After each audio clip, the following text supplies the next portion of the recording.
Shalom and welcome to another in our series of podcasts from Temple Beth Am, a dynamic center for conservative Judaism in Los Angeles. This is a recording of a Shabbat sermon. It's great to be with everyone. So first of all, the good thing is that I grew up, I was born in Israel but raised in the United States, so you don't have to deal with this horrible Israeli accent, okay, for the next 20 minutes. And I can speak like a normal American. So,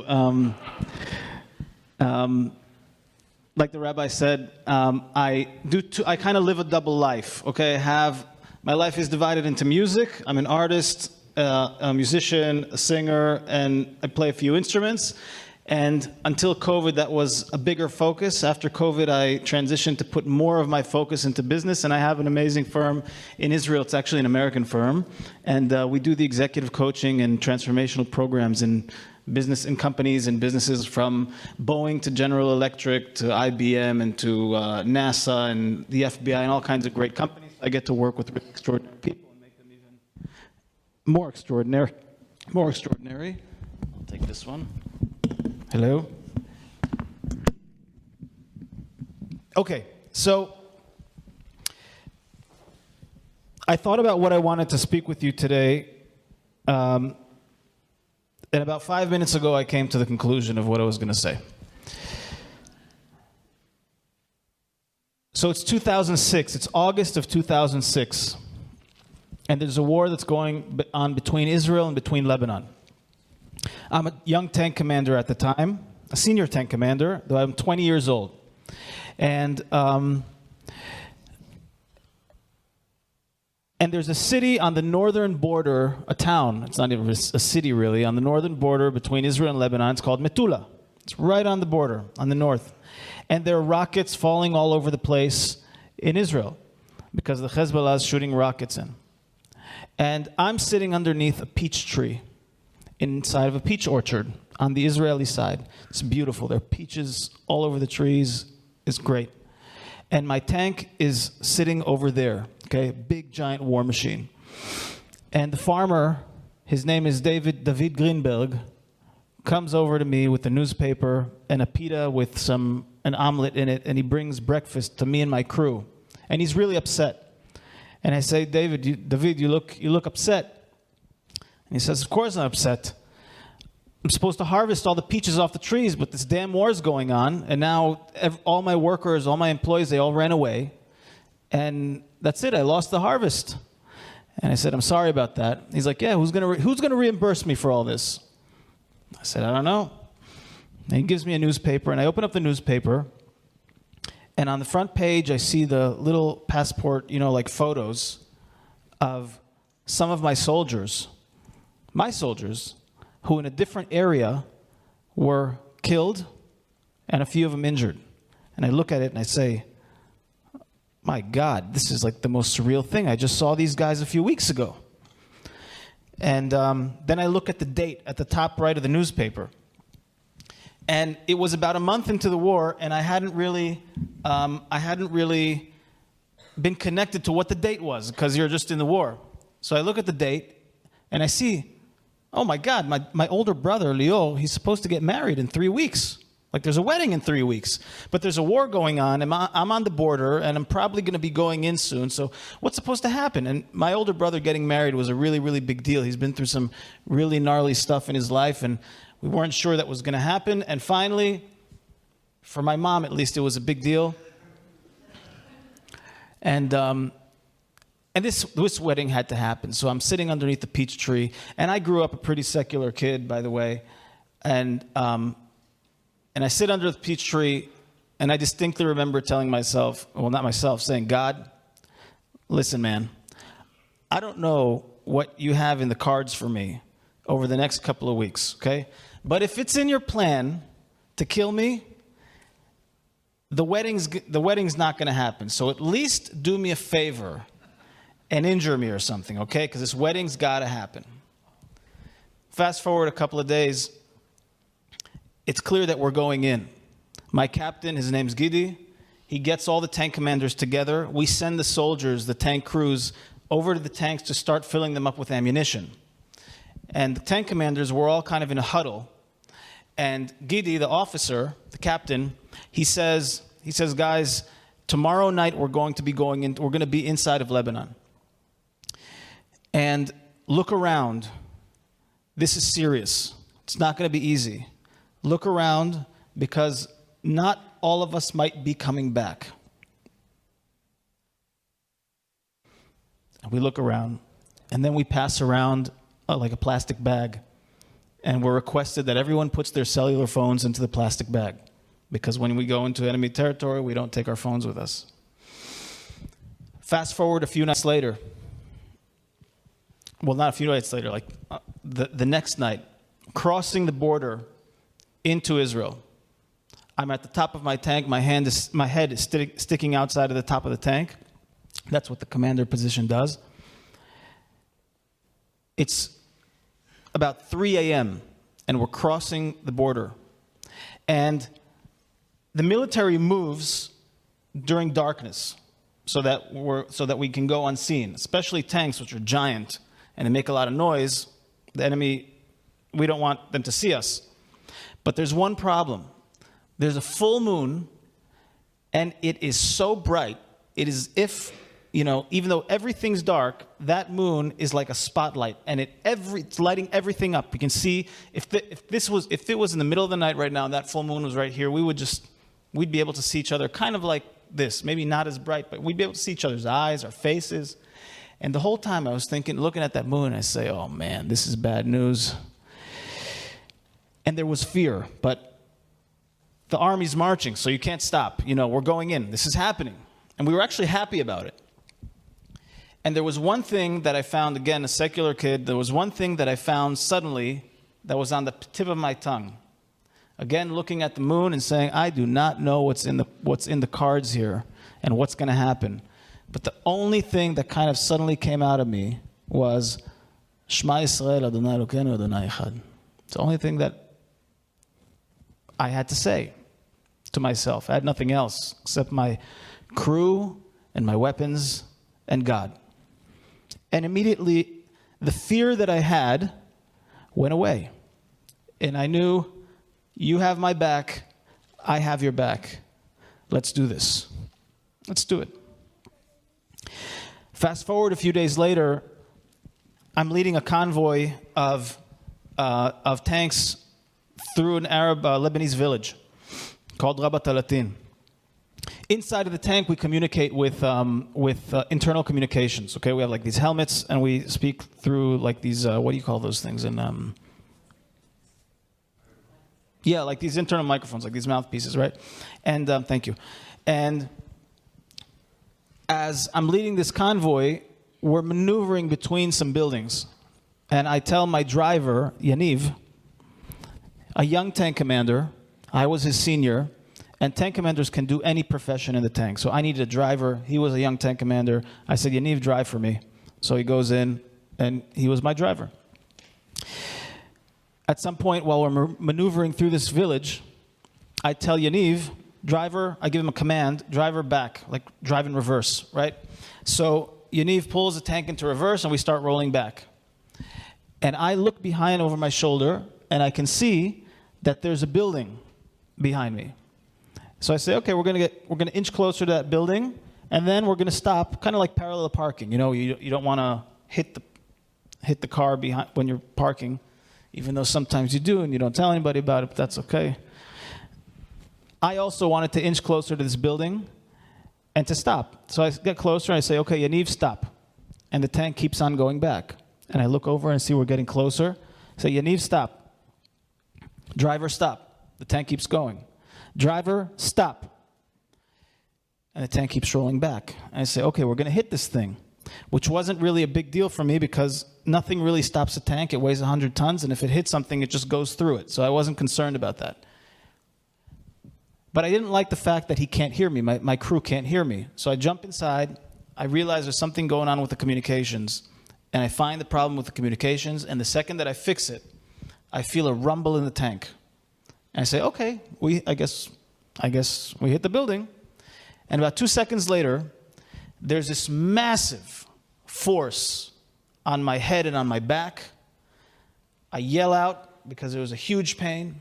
I hear this cracking noise, and I open up my eyes, and my mouth is filled with stones. I think, what is going on?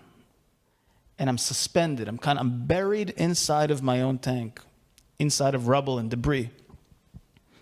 And I couldn't understand. It took my brain a couple of seconds to think, what just happened right now? And it took a couple of seconds to realize that the building collapsed on the tank, and a couple of tons of concrete went falling through the open hatch above my head, onto my back, and crushing my body. And I feel a tingling in my toes. Now, I used to be a medic when I was in high school in Magen David Adom. And I thought to myself, big pain in my back, tingling in my toes, bad news. That sounds like a spinal injury. So I try and wiggle my toes, and I can't really. I'm doing like a damage control on myself. Try and wiggle my toes, can't really feel anything. I try and like clank my ankles like Dorothy, can't really feel anything. Try and clank my knees together, bend my knees, I can't feel anything. Go up to my hips, try and move my hips around, I can't really feel anything. Go to my stomach to make like a crunch, like a stomach muscle type of thing. I don't have a sense of it. I go to my chest to try and take a big breath. And the second I take a breath, it's as if it felt like someone put a knife in my chest. Okay, I got it. I got broken ribs. Okay. Go to my right arm. Thank God my right arm was okay. I go to my left arm. Again, my left arm hurts a lot, as if someone put a knife in my shoulder. Okay, got my shoulder crushed also. I'm not in good shape. I can't move. I can't do anything. And then my thoughts were interrupted by my loader, one of my crewmen, his name is Yitzchak, starting to yell, "He's dead, he's dead, he's dead." Now there's a problem with this, right? What's the problem? That I'm not dead, right? So now I couldn't breathe. I could barely breathe, like breathing out of a straw. And he's saying, "He's dead, he's dead." And all I could say is, "Yitzchak, shut up." We probably watch too many Hollywood movies. When someone gets injured, about to die, you hold them in your arms. It's going to be okay. We're going to get you out of here and all this. And that's exactly what he did by the book, by the script, right? And I can hear the external communications in my ears. He can't, but I could hear it. And he's like, there's a helicopter coming to pick you up right now. And I hear the helicopter pilot going, we can't land. You know, it's like, it's totally full of it. And thank God my right arm was okay, so I grab Yitzchak by the shirt, and I kind of, calm him down. I say, "Come closer." And I say, "Yitzchak, I have a spinal cord injury. I need one of you guys to hold my head in place, because that's one of the things you have to do. You guys have to dig me out of here as fast as possible. I can't breathe. I'm in a lot of pain. Just, guys, get me out." And the guys jump into action very fast. And Yaniv, the driver, who was a tank commander, thank God he was there, big, bulky, brawny guy, immediately jumped into action and commanded that, took command of that whole situation. And they got me out of there. They took about 40 minutes. They put me in another tank next door, drove me to the border, helicopter. And a few days later, I wake up in a hospital after all kinds of surgeries. And the war is over. And there's nothing like a good war to make Jews come together.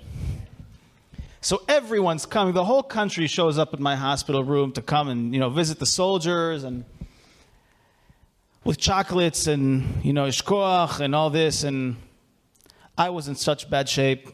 I was totally crushed. I didn't want to hear anything from anybody. But I was just cordial. I was like, thank you. And at one point, a young soldier who I didn't recognize comes into my hospital room. And he says, "Ron, it's such a pleasure to meet you. I've heard so much about you." And I said, thank you. He's like, "How are you feeling?" I said, "Wonderful." "But how are you emotionally?" I said, "Even better." He said, "And how are you about how are you about what happened to Yaniv and everything?" And I say, I don't know what you mean." He says, "Well, how are you about with Yaniv?" And he started stuttering. And out of the corner of my left eye, I could see my mother going. So I said, "Hang on a second. What are you talking about?" My mother steps forward and she says, "Ron, after you were injured, they needed a replacement your tank. So Yaniv replaced you at the tank. And the next night, they came to visit you at the hospital. And from there, they went to the border and they went back into Lebanon. And to the light of that same full moon, an anti-tank missile was fired at the tank. And Yaniv was killed. He was hit and killed. I said, what about the rest of my crew? He said, nothing happened to them. They're okay. So, rewinding back to sitting underneath that peach tree, asking God what his plans are for me in the next few days. And he fulfilled on his plan. At least he fulfilled on my request. Now, what is this? Now, the moral of the story isn't to depress anybody. But I'll tell you what I do want to leave you with.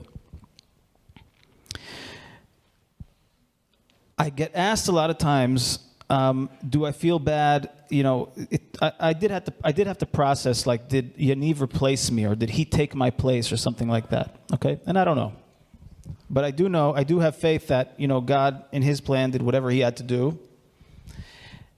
But one thing that was really that I do want to talk to about is Yaniv, big, brawny guy with the biggest smile on the planet. Everyone loved this guy. And I still do.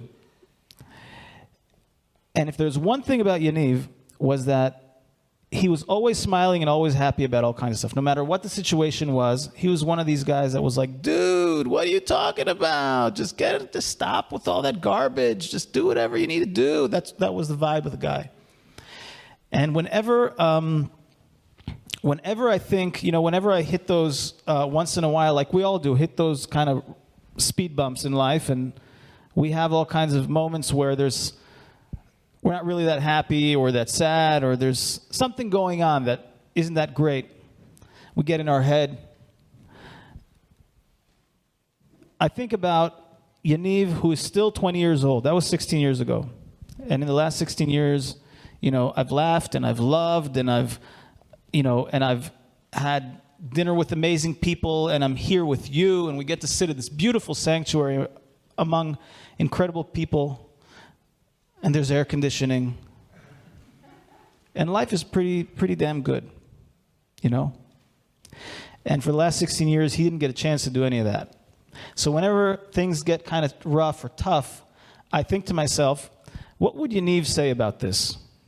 And I could hear him, I could see his smile and him saying, dude, so she dumped you. Who cares?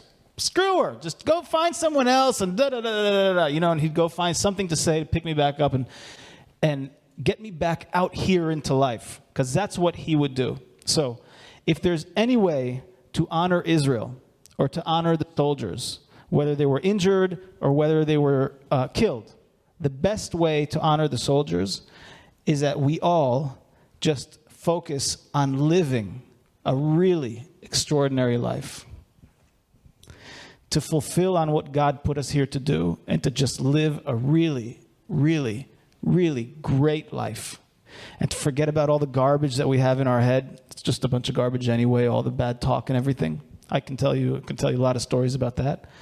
But that's what I want to wish to all of us, and to you, that we walk out of here every day in life doing everything that we can to forget all the garbage, all the self-talk that doesn't serve anything, and that we love the people that we love.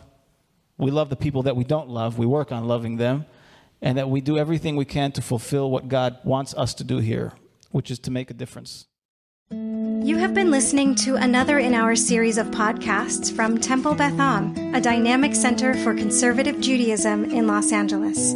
If you enjoy these podcasts, we invite you to write a review on the Apple Podcast site or wherever you get your podcasts. For more information about Temple Beth Am Los Angeles, go to tbala.org.